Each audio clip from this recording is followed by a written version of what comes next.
back to the vlog. And we finally made it to Boracay. I'm back in my favorite local destination. And of course, samahan nyo ako for this trip. Nauna lang ako, pero susunod yung family ko. And it's actually a family trip. Kasama ko yung whole family. And tingnan natin, first time namin mag-Boracay all together. Na first time ko nakasama sila. Kasi usually ako lang talaga mag-isa dito. So ayun, tingnan natin kung ano ang mga magiging ganap natin dito sa island. And for now, mag-check-in tayo later sa isang budget hotel na marirecommend ko rin sa inyo. Makikita nyo yan later. Nandito na ako sa transfer ng Island Star. And may iniintay lang na itong passengers before kami mag-go. Sorry, hindi na ako nakapag-vlog kanina from the airport. Sobrang ingay kasi. And ayun, sobrang daming tao kanina. Nakakaloka. So ayun. I will see you guys later sa hotel. Sana makapag-early check-in tayo because it's only 7:30 AM and usually 1 or 2 PM pa yung check-in doon.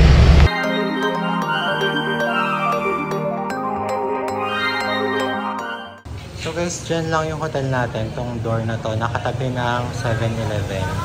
And katapat siya ng U-Hotel. Here.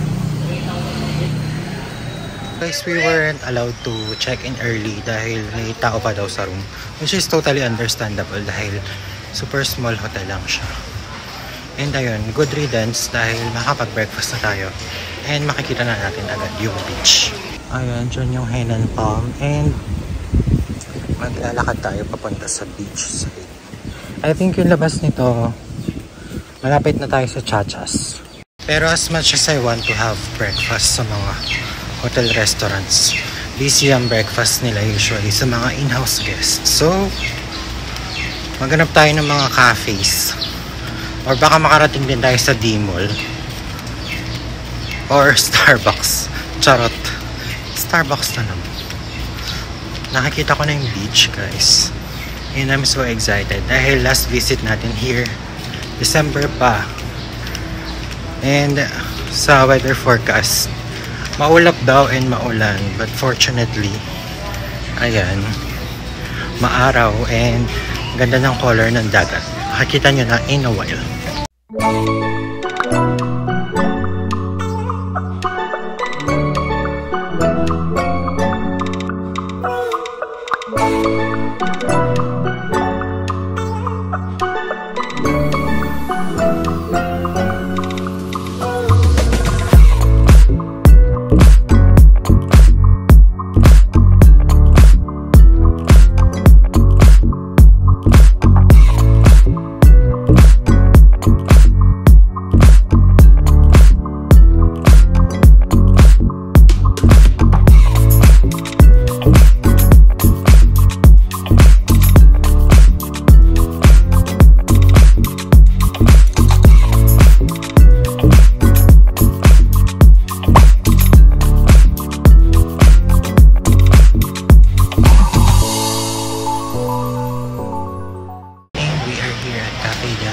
Sabahan niyo ako mag-breakfast. Ang ganda ng view from their second floor.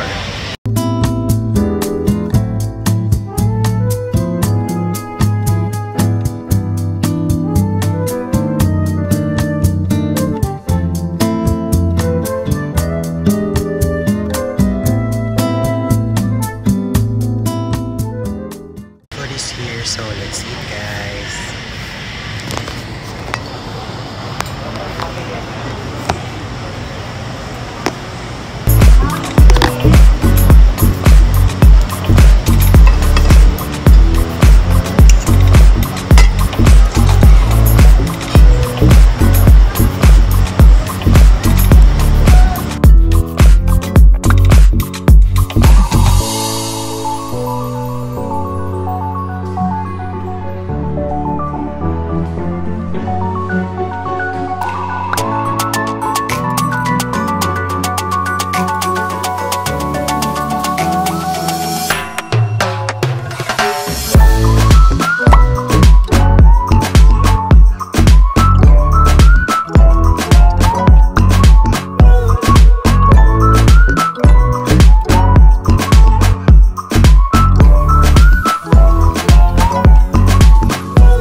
guys, meron na tayong kwarto here at Moza Resort.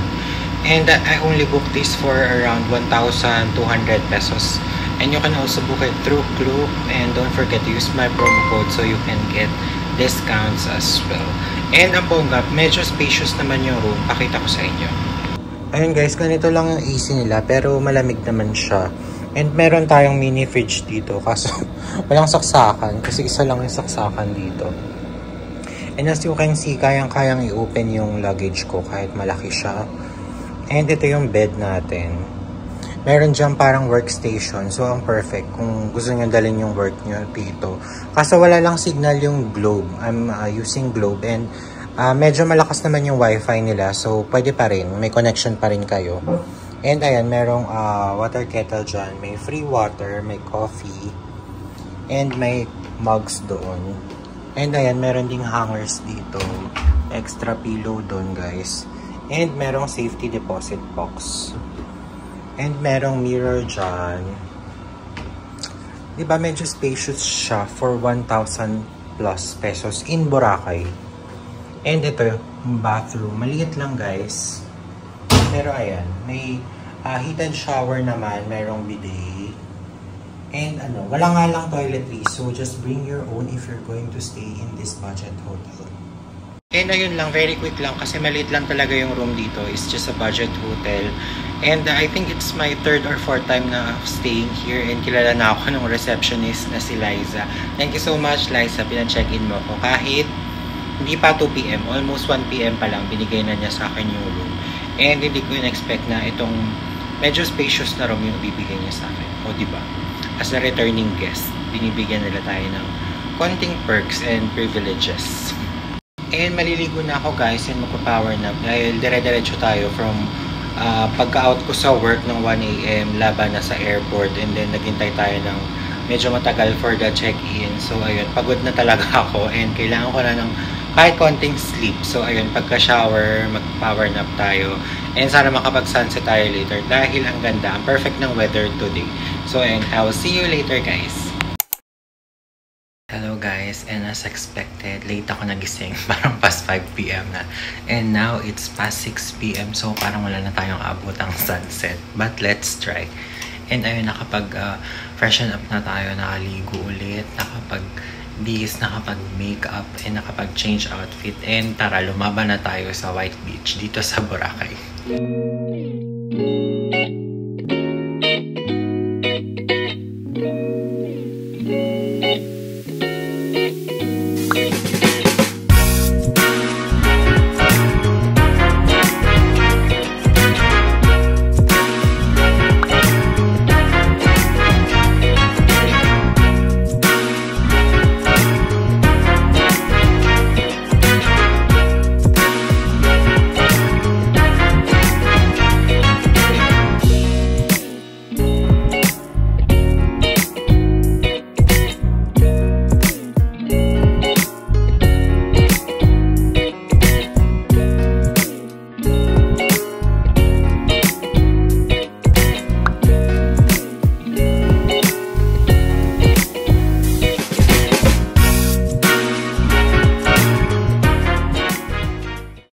Guys, we are so lucky umabot pa tayo sa sunset and nakapag-take pa ako ng photos thanks to my tripod.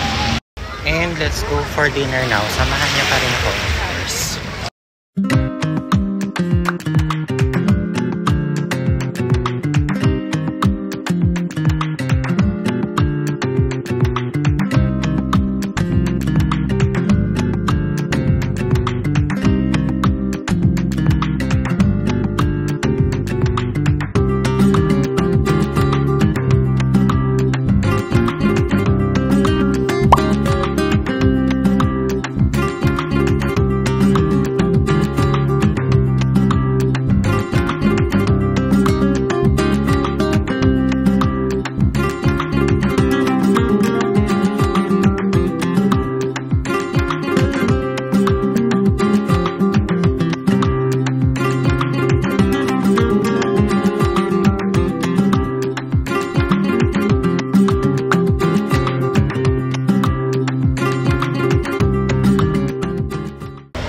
guys, we are here at Jammers and I'm here to eat my favorite chicken meal in the island. Yung jerk chicken meal nila dito. Sobrang favorite ko yun and papakita ko ulit sa inyo later.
Guys, so ang sarap ng dinner natin.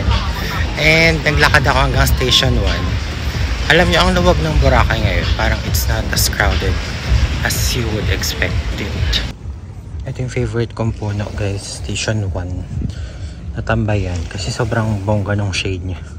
Hindi siya kita kasi gabi nga. Pero babalikan natin yan. Ilang days pa naman tayo here.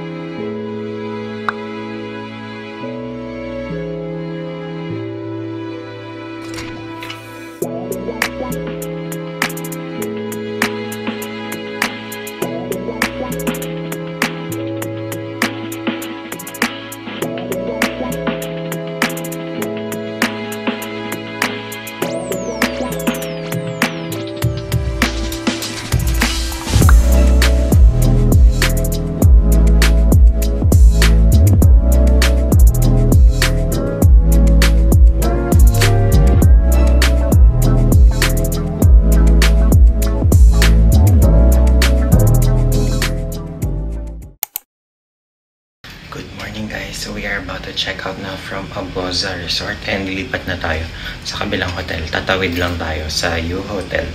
And doon naman tayo magsistay for another 3 nights with my family. And overall, okay naman yung stay ko dito sa Aboza.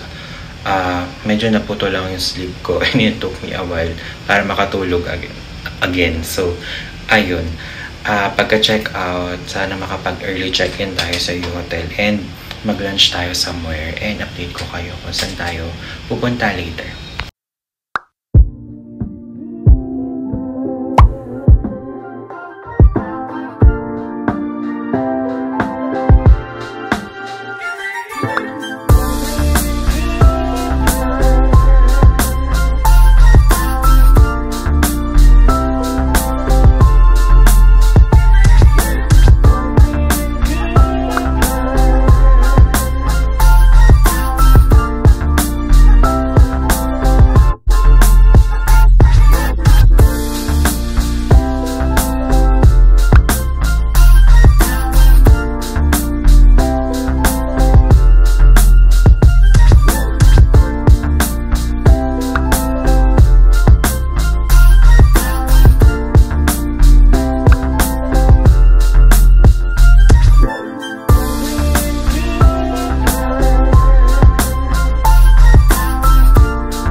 guys, binigyan na tayo ng room sa wakas kahit almost 2 PM pa lang. Standard time of check-in nila is 3 pa daw. Pero nakapag-request naman kami ng early check-in and we have 3 rooms booked here for 3 nights. Ayun. And let's do a quick room tour, guys. And ito yung room namin ng sister ko, guys. Twin beds yung request namin and binigay naman nila. So, ayan, meron dyan ang toothbrush and yung mga basics like Q-tips, cotton pads. And ito yung faucet. Nasa labas ng room. May malaking mirror dito. And meron dyang coffee and may tiba na kasama. Coffee lang yata, guys. And yung water nila is, ayan, refillable siya. And may water kettle and cups tayo dyan. Ito yung TV. And yung hangers andito.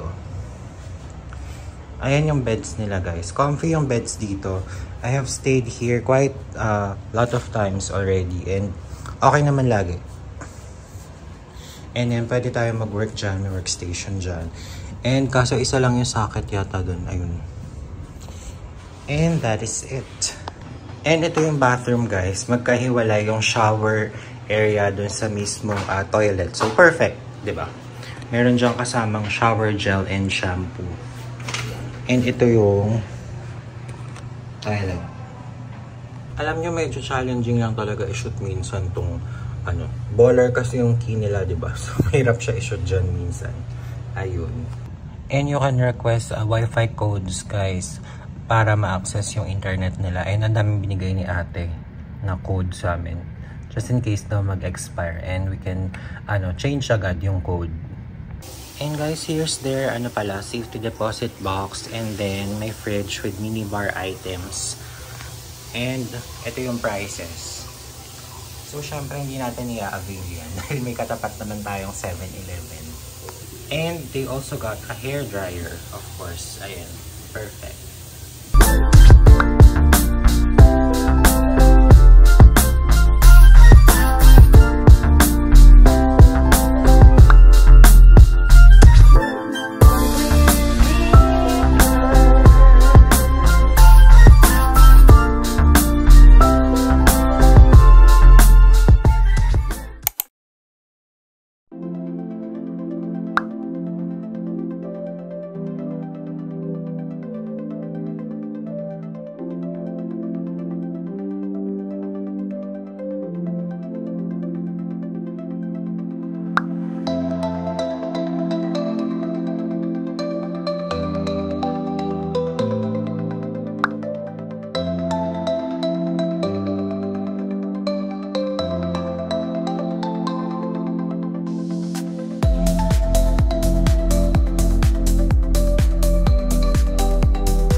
Hello guys, so umabot tayo ulit sa sunset. Perfect. And now, we're off to have dinner. Samahan nyo kami.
So guys, we just had dinner at Muchos and super na-enjoy namin yung food.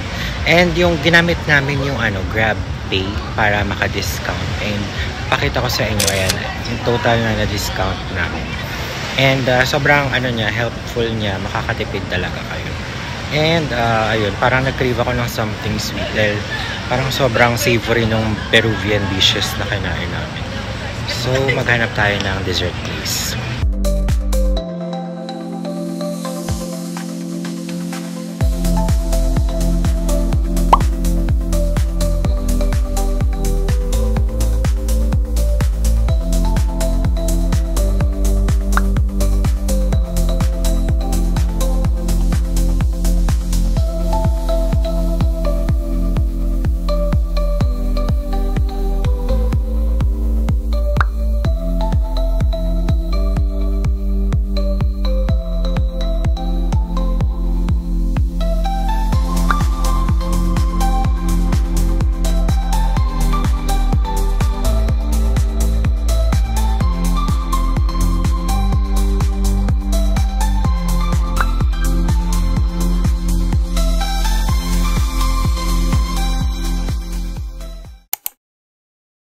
Good morning guys, it's almost 7 a.m. and tara mag-breakfast na tayo here at U Hotel.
And we just finished our breakfast guys.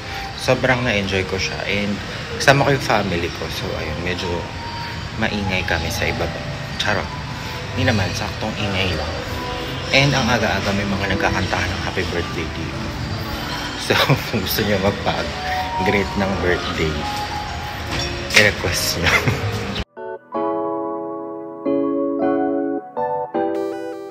And guys, ito nga pala yung gym. It's air-conditioned. Ayan. Medyo decent naman. Ayan yung mga weights. Ayan. Kung gusto nyo mag-workout during your beach vacation, perfect dito sa U Hotel din talaga. And nakapag-ayos na tayo guys. It's almost noon time na.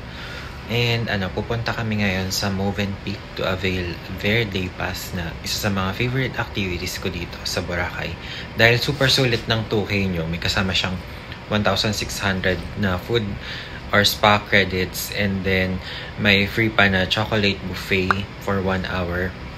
And sobrang bongga ng amenities doon sa Movenpick. So, ayun, kahit hindi kayo magstay, magagamit nyo yung facilities nila through the day pass. So, highly recommended ko siya na itry nyo when you are in Boracay if gusto nyo maka-experience ng luxury on a budget.